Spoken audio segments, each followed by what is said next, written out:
Welcome to the Genius Factory. Enjoy the video. You start by confirming the essentials.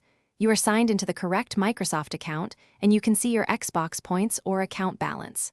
Once done, open the Xbox Store on console or the Xbox app and find the game, add-on, or currency you want. Make sure the price and required points are visible, because you'll need that to decide whether to redeem a code first or proceed to checkout. Now, move to the item page and get ready to pay with points.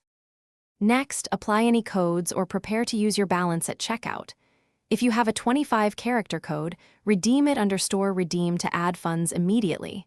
Otherwise, add the item to your cart and go to checkout. At payment, choose Microsoft Account Balance or Xbox Points as the payment method. Once selected, the system uses your points first. Make sure to set a secondary payment method as a fallback, so the purchase won't fail if your balance is short by a small amount. Finish by reviewing the final charge and confirming the purchase. You'll see downloads or the content available immediately in My Games and Apps.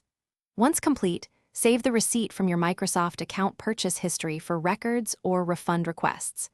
If something goes wrong, like a failed charge or content not appearing, sign out and back in, verify your balance and redemption history, then retry. If issues persist, contact Xbox support with the